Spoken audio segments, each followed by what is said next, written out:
Westbrook. You love the Philadelphia Eagles. Let me get a hell yeah! What's going on, guys? Welcome to another edition of Party on Broad. Today we are getting fired up, and joining me today is my man Tyson. Follow him on Twitter at QuaibelTyson. Check out his top 100 NHL draft prospect ranking. If you guys love Flyers in the NHL draft, you will absolutely love it. Super in-depth. What's going on, Tyson?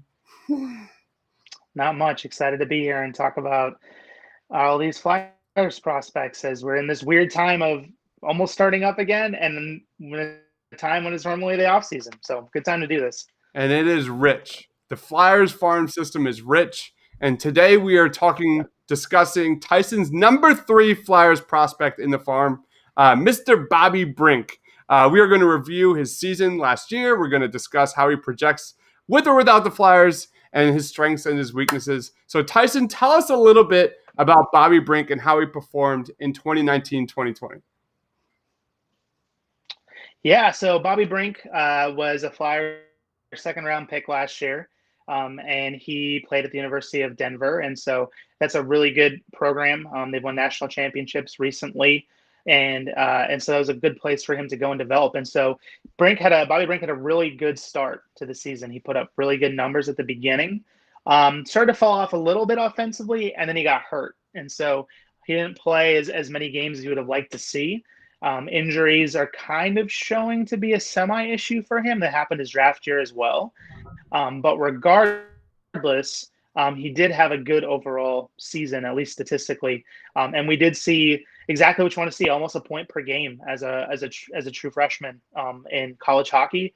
That's really good no matter what program you're in. And so the fact that he was able to do that in a good program that tends to be deep also shows that his coaching staff trusted him and see what scouts have seen, what I've seen in him as a potential to be a top 6 forward at the NHL level. Wow. So let's touch on Bobby Brink's strengths here. All right, Tyson, what are his strengths that Bobby brings to the Flyers? Go ahead, man. Yeah, so he'll be a fan favorite when he makes the jump because he is tenacious.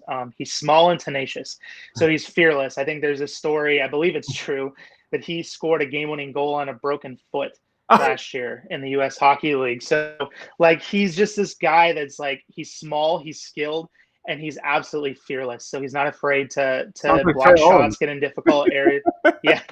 So he's fun. So he definitely will, bring you out of your seat from one or the other. So that's one. Another thing is he's a weird, awkward skater. We'll talk about that in differences.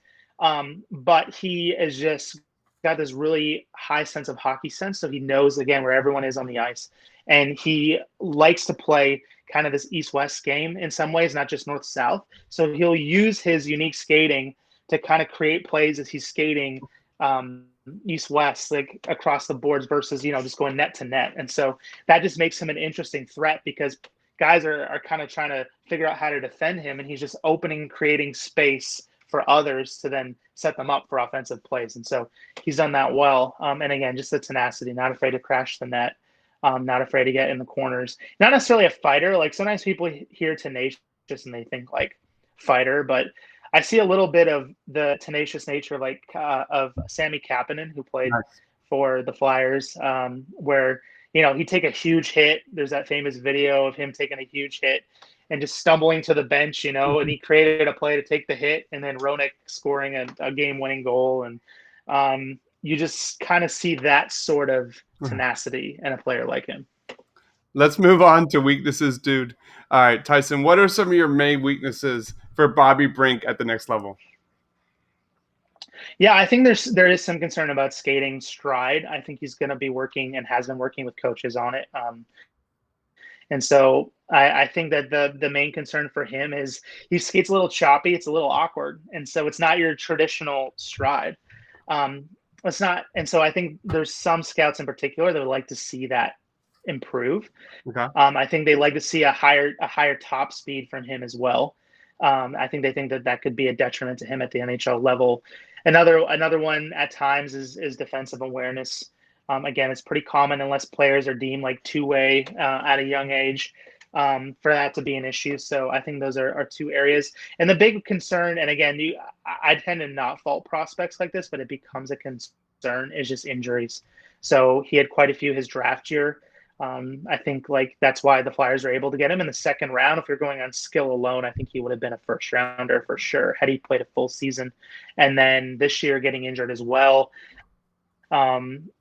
You just hope that's not a trend. You hope that these are things, because then you start worrying about size because he's smaller. So is it due to his size or his style of game? Is he putting himself as someone who likes to play tenacious, as someone who's small in these positions where he's constantly getting hurt?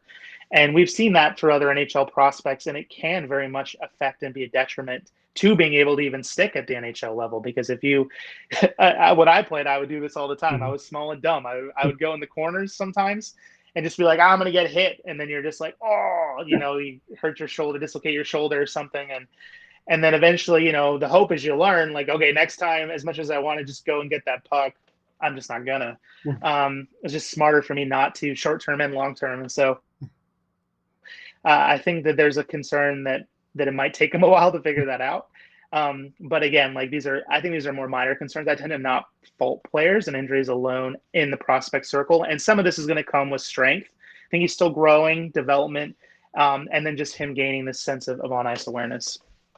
All right, let's talk about 2020 projection, his overall outlook. Tyson, what do you want to see from Bobby Brink in 2020? And do you see a path for Bobby to lace up with the Flyers next season? No, so he's not signed yet either. So I think that's part of it.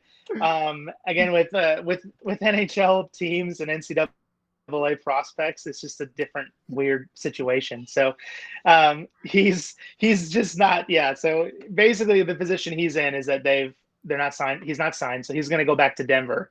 And I think regardless, even if they had signed him, he wouldn't be on the Flyers next year. He's likely still a year or two away. I foresee him at least doing one more year in Denver.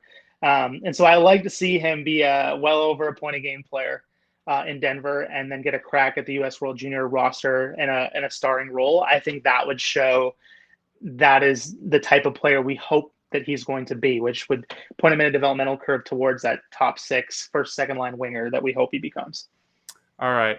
That is Tyson Quibell. Check him out on Twitter at Quibell Tyson. Check out his NHL draft prospect rankings, 1 to 100, 100 prospect rankings in the NHL draft.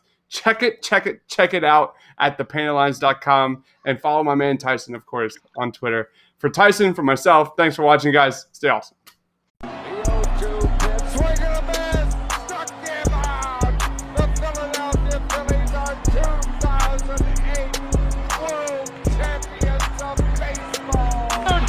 Sixers win it! Wow! Oh man, Embiid just posterized Russell Westbrook. You love the Philadelphia Eagles. Let me get a hand.